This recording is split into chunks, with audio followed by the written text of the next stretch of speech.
Assalamualaikum warahmatullahi wabarakatuh.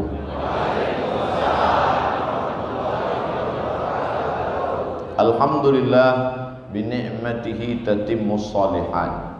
Wassalatu wassalamu ala sayyidis sadat wa ala alihi wa ashabihi ahli al-fadaili wal karamat. Subhanaka la ilma lana illa ma 'allamtana innaka antal alimul hakim. Rabbi shrah li sadri wa yassir li amri wa hlul 'uqdatam min lisani yafqahu qawli. Yang sama-sama kita hormati guru kita semua, Al-Mukarram Kiai Haji Muhammad A.R., para asatiz, hadirin hadirat, Bapak Ibu, muslimin muslimat, insyaallah semuanya dimuliakan Allah Subhanahu.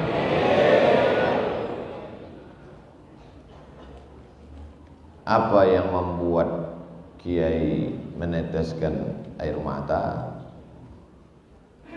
Bercampur antara haru, antara sayang, antara berbagai macam perasaan. Maka tangan bisa ditahan, hati dan pikiran bisa ditahan, tapi air mata tidak bisa ditahan. Makanya ketika ada sekelompok perempuan menangis, Sayyidina Umar bin Khattab melarang. Jangan kamu menangis, kata Umar. Kata Nabi, da'hunna wa sya'nahunna, biarkan mereka menangis, karena air mata tidak bisa ditahan. Yang tidak boleh itu adalah niyahah, meratap, mengeluarkan kata-kata murka, mengutuk nasib. Ketika Nabi SAW kehilangan anaknya namanya Ibrahim, dilahirkan seorang perempuan dari Mesir namanya Maria Al-Qibtiyah, menangis Nabi Muhammad SAW. Lalu sahabat bertanya, "Ama tarda ya Rasulullah? Apakah engkau tidak ridha menerima ketetapan takdir Allah?" Kata Nabi, "Aku ridha." "Kalau ridha, kenapa engkau menangis?" Kata Nabi, "Ini air mata tetesan kasih sayang." Ada orang mengungkapkan kasih sayangnya dengan hadiah, tapi ada orang mengungkapkan kasih sayangnya dengan tetesan air mata. Subuh ini saya dapat dua-duanya. Tetesan air mata dapat, hadiah pun dapat. Mana hadiahnya? Ini sorban yang sedang dipakai. Apa yang membuat saya dengan Kiai nanti bertemu di bawah naungan ketika tidak ada atap, tidak ada tenda? Sab'atun yudhilluhumullah, 7 orang dapat naungan. Yauma la dhilla illa dhilluh. Pada hari itu tak ada tempat bernaung, tidak ada atap, tidak ada tenda, kecuali yang diberikan Allah pernaungan. Yang mendapatkan naungan itu adalah rajulani, 2 orang, tahabba fillah, berkasih sayang karena Allah, ijtama'a alaih, berjumpa karena Allah, wa tafarraqa alaih, berpisah pun karena Allah. Saya berharap saya dan Kiai termasuk orang yang mendapatkan itu di hadapan Allah Subhanahu wa ta'ala. Semuanya hidup ini mesti karena Allah. A'udzubillahi minasyaitonir rajim. Innal ladzina qalu rabbuna Allah, orang-orang yang berkata Rabbku Allah. Ayat itu tidak mengatakan innal ladzina qalu ilahi Allah, ilahi yang aku sembah Allah, tapi dia katakan innal ladzina qalu Rabb. 3 makna Rabb. Rabb, dia yang mencipta aku. Rabb, dia yang mengatur hidupku. Rabb, dia yang memberi aku rezeki. Makanya di awal Al-Fatihah dalam sholat kita baca Alhamdulillahi Rabbil Alamin. Orang yang diganggu jin, setan, tukang santet, dukun, qul a'udzu bi rabbin nas, qul a'udzu bi rabbil falaq. Maka ketika hidup terasa sempit, katakanlah ya Rabb, ya Rabb. Ketika saudara kita meninggal dunia sampai ajalnya dicabut Allah, ruhnya kembali kepada Allah, maka kita berkata, ya Rabb, idza dhaqat 'alaika dunya, kalau dunia terasa sempit, katakan ya Rabb. Datang seorang yang sedang galau gundah gulana dengan hidup, mengadu kepada Imam Al-Hasan Al-Basri. Aku risau dengan hidup ini wahai Imam Al-Hasan Al-Basri. Apa kata beliau? Umur sudah ditetapkan Allah. Bukankah umurmu sudah ditetapkan Allah? Betul. Kenapa engkau risau? Rezeki sudah ditetapkan Allah. Bukankah rezekimu sudah ditetapkan Allah? Betul. Kenapa engkau risau? Tidak ada satupun yang terjadi di dunia ini di luar dari kuasa dan kehendak Allah. Bukankah semua yang terjadi, ranting yang patah, daun yang jatuh, bumi yang kering dan basah, sudah ditetapkan Allah? Lalu kenapa engkau risau? Jadi kalau terasa risau, balikkan dengan ucapan Rabbunallah. Kalau perut lapar, Rabbunallah. Tapi kita bukan kelompok Jabriyah. Jabriyah berserah kepada takdir, tak ada usaha. Ini ahlul bid'ah wad dhalalah. Sedangkan kita adalah ahlus sunnah wal jamaah. Ada usaha dan ikhtiar. Rabbunallah, tapi ada usaha.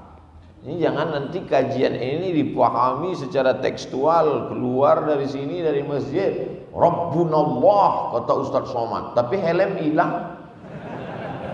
Ya, dikunci, digembok, diikat. Kami dulu di pondok sendal aja digembok. Keluar dari masjid kuncinya hilang, sendalnya ada. Rabb, Allah menyuruh kita berusaha dan berikhtiar. Innalladzina qalu Rabbunallah. Oh, kami sudah ngaji dengan Ustaz Abdul Somad, kita mesti berani berkata Rabbunallah, maka takut dan cemas kita akan hilang.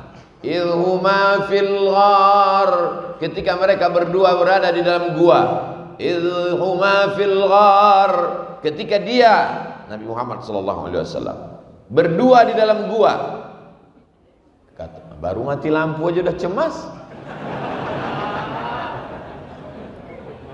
Baru dikaji Rabbunallah, begitu mati lampu langsung mestinya Rabbunallah.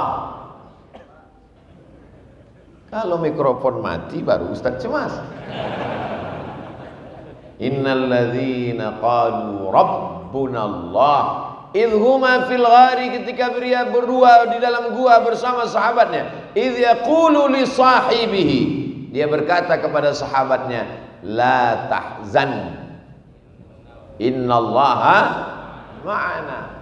Itu ucapan Nabi SAW kepada Abu Bakar Siddiq di dalam Jabal Sur, Jabal Nur tempat menerima wahyu Iqra, Jabal Sur tempat berlindung ketika hijrah, Jabal Nur tempat menerima wahyu Iqra, Jabal Sur tempat bernaung ketika hijrah. Soalnya jamaah umroh ini banyak pulang cerita ke tetangga, kemarin di Jabal Sur, padahal dia naik ke Jabal Nur. Yang cerita lupa, yang dengar nggak tahu. Ketika dia berdua di Jabal Sur, datang orang kafir musyrik Abu Jahal, Abu Lahab, ingin menyerang, membunuh, seluruh Makkah menjadi musuh. Maka ketika itu datang cemasnya, datang ngerinya, datang galaunya, datang gundahnya. Apa kata Nabi menenangkan dia? La tahzan innallaha ma'ana. Jadi itu mesti dikuatkan. Akhirnya terinspirasilah seorang yang dijebloskan ke dalam penjara. Di dalam penjara itu dia sedang galau. Titelnya doktor, ceramahnya viral internasional, orangnya terkenal, tapi ternyata masuk juga ke dalam kerangkeng besi. Maka dalam masa-masa sulit itu dia menenangkan hatinya. Apa kata dia? La tahzan, wahai hatiku, wahai diriku, jangan kau sedih, jangan kau galau, jangan kau gundah gulana. Innallaha ma'ana, Allah bersama kita. Perenungan-perenungan dia di dalam penjara itu dituliskannya menjadi satu buku. Keluarlah buku berjudul La Tahzan, diterjemahkan Don't Be Sad, Dr. Aid Al-Qarni. Yang bisa menenangkan kita hanya kebersamaan dengan Allah. Sekarang banyak anak muda galau, la tahzan, narkoba ma'ana. Anak muda cintanya ditolak, sedih, pulang, la tahzan, dukun ma'ana. Semua ini hanya ilusi, mimpi. Apakah kita semua sudah terbangun dari tidur lelap kita? Jamaah tidak menjawab karena dia tahu ini jebakan. Kita sudah berkata tadi, alhamdulillahillazi ahyana ba'dama amatana wa ilaihin nusyur. Dengan pedenya kita berkata bahwa saya sudah bangun tidur. Kata Sayyidina Ali karramallahu wajhah, belum. An-nasu niyam, manusia itu semuanya tidur. Kita ini sekarang sedang tidur lelap. An-nasu niyam, manusia itu tidur. Falamma matu, ketika mereka mati, intabahu, disitulah dia baru terbangun dari tidurnya. Jadi kalau ada jamaah tidur dengar pengajian, memang dia sedang tertidur. Kita baru terjaga dari tidur panjang ini nanti ketika kita terbangun saat malaikat maut mencabut nyawa kita, barulah kita tersadar bahwa semua ini hanya mimpi. Abdul Somad sekarang sedang mimpi jadi ustaz terkenal. Nanti ketika mati baru tersadar, sesungguhnya yang kau bawa mati hanyalah 2 rakaatmu di tengah malam yang sunyi. Yang menemanimu di liang kubur, di liang lahat, hanyalah amal-amalmu. Adapun viewer, follower dan subscriber hanya mimpi belaka. Anak-anak muda sekarang sedang mimpi jadi anak muda. Orang mimpi biasanya ngawur. Maka keluarlah kata-kata ngawur dari mulutnya. Kan ku nanti kau 1000 tahun lamanya. Jangan percaya perempuan. Mereka sedang orang mimpi ngomongnya ngelantur. Kalau ada mimpi yang serius, ini orang luar biasa. Sampai mimpinya pun serius. Nanti ketika kita mati menghadap Allah, barulah kenyataan fakta yang selama ini dikatakan orang ilusi, ternyata dia nyata. Hari ini orang menantang, mana malaikat itu? Mana malaikat? Kita tidak bisa buktikan secara nyata kepada dia sekuat argumentasi kita ketika dia meminta mana air minum itu. Ini dia. Tapi kalau dia minta mana malaikat, kita tidak perlu marah, kita tidak perlu melawan, diam saja, sabar. Nanti malaikat maut akan datang pada masanya. Dia datang tanpa diundang dan tidak berdialog seperti dialog dengan Nabi Ibrahim alaihissalam. Beda dengan Nabi Ibrahim, gelarnya Khalilullah, kekasih yang dekat dengan Allah. Assalamualaikum. Waalaikumsalam. Man anta, kata Nabi Ibrahim. Malakul maut. Who are you? Siapa engkau? Malaikat maut. Malaikat maut datang ke rumah Nabi Ibrahim alaihissalam. Madza turidu? What do you want? Kumaha nama? Kamu mau apa malaikat maut? Aqbidu ruhak, aku mau mencabut nyawa. Apa kata Nabi Ibrahim? Hal yaqbidu khalilun khalilahu? Apakah ada seorang kekasih yang tega menyakiti kekasihnya? Apakah ada kekasih yang mau mencabut nyawa kekasihnya? Kata Ibrahim alaihissalam. Apa kata malaikat maut? Hal yakrahu khalilun liqa'a khalilihi? Adakah kekasih yang tidak mau berjumpa dengan kekasihnya? Jangan kalian jadikan update status. Sesungguhnya kehidupan yang indah hanyalah kehidupan bersama dengan Allah. Walaupun seluruh Makkah membencimu, walaupun harta bendamu tinggal, walaupun rumahmu dimasuki orang, walaupun nyawamu hampir melayang, tapi kalau kau bersama dengan Allah, maka semuanya menjadi indah. Al-hayatu fi zilalil Quran ni'mah. Hidup di bawah naungan kalam Allah itu nikmat. La ya'rifuha illa man dzaqaha. Tapi yang tahu hanya yang pernah merasakannya. Yang tahu itu hanya orang yang pernah merasakannya. Bercerita tentang rasa, maka kata terlalu miskin untuk mengungkapkan tentang rasa. Rasaku bukan rasamu, Beb. Untuk menceritakan rasa kopi aja kita susah. Untuk menceritakan, susah untuk meyakinkan bahwa bunga itu harum, karena lalat menganggap tong sampah lebih wangi daripada bunga. Bagaimana kita mau merasakan nikmatnya sholat subuh berjamaah itu indah, orang dia bangunnya jam 8 pagi. Diundanglah saya oleh Gubernur Jawa Barat yang dulu, Kang Aher. Dia siapkan kopi. Ustadz Somad, ini kopi terbaik, sudah ikut musabakoh kopi internasional.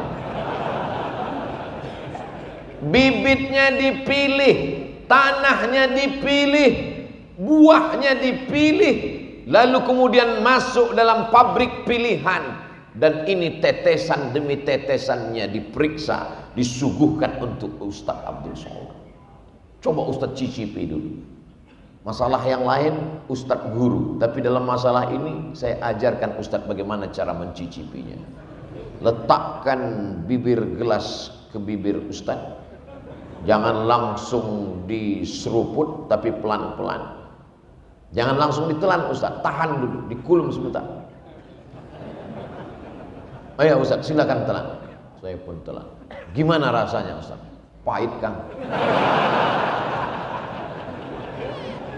Untuk merasakan nikmatnya kopi yang katanya juara musabakoh itu pun Somad belum bisa merasakannya, apalagi merasakan kebersamaan dengan Allah.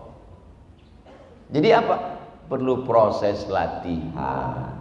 Subuh dilatih, tahiyatul masjid dulu. Inna salati wa nusuki wa mahyaya wa mamati lillah. Qabliyah subuh, inna salati wa nusuki wa mahyaya wa mamati lillah. Salat subuh, inna salati wa nusuki wa mahyaya wa mamati lillah. 3 kali tergores dalam hati, 3 kali tercetus di pikiran, 3 kali terucap di mulut, PD pun datang. Inna salati wa nusuki wa mahyaya wa mamati lillah. Diuji. Kalau sudah diucapkan, diuji dalam masjid besar Allah itu. Inna salati wa nusuki wa mahyaya wa mamati lillah. Keluar masjid, hilang sendal. Hilang. Berarti kebersamaan dengan Allahnya masih temporer, limited. Masih dalam masjid, masih kondisional, masih terbatas ruang dan waktu. Allah ingin engkau merasakan itu tanpa batas. Tapi kan yang enak cuman ngomongnya. Waktu ceramah, waktu ketika ujian itu datang ke dalam kehidupanmu, kadang Allah itu hilang-hilang timbul. Kadang Allah itu kadang lenyap, kadang datang. Yang Ustaz ceritakan ini siapa? Ya pengalaman pribadi. Maka perlu ada orang lain yang membisikkan ke telinga kita, ada Allah. Siapa dia? Muhammad sallallahu alaihi wasallam. Itulah mengapa kita selalu bersolawat. Allahumma salli ala sayyidina Muhammad wa ala ali sayyidina Muhammad. Gandingkan nama dia dengan nama Allah. Asyhadu an la ilaha illallah wa asyhadu anna Muhammadan Rasulullah. Supaya apa? Selalu mendapatkan bimbingan Rasulullah, selalu mendapatkan syafaat pertolongan di saat tak ada yang bisa menguatkan hati kita. Dokter, psikolog, psikiater menyarankan kita dengan segala usahanya. Beliau kuliah di fakultas kedokteran, fakultas psikologi, dengan ilmu-ilmu mereka memberikan kita kekuatan. Bapak mesti kuat, ibu mesti tegar menghadapi ini semua. Ini adalah ujian hidup. Silakan makan ini 3 kali setelah makan, ini sebelum makan, ini sedang makan, ini sebelum tidur, ini setelah tidur. Membaca resep itu bertambah berat beban hidup. Akhirnya setelah obat dimakan, bawaannya tidur saja. Ketika tidur datang, masalahnya hilang. Ketika mata terbuka, masalahnya datang lagi. Makan lagi, tidur lagi, makan lagi. Apa guna hidup kalau cuma tidur? Bagus mati. Angkat tangan, katakan Allah. Innalladzina qalu rabbuna Allahu Akbar. Besar ujian hidup ini. Allah Maha Besar. Allahu Akbar kabira. Selama ini kau dipuji orang, sekarang tidak dipuji lagi. Selama ini kau dimuliakan orang, sekarang tidak dimuliakan lagi. Dulu masih ada mobil dinas, sekarang sudah ditarik. Dulu masih ada supir, sekarang nyetir sendiri. Dulu kemana-mana disambut dengan baleho, umbul-umbul, gambar besar, tola'al badru alaina. Sekarang tidak diperdulikan orang. Kembalikan kepada Allah.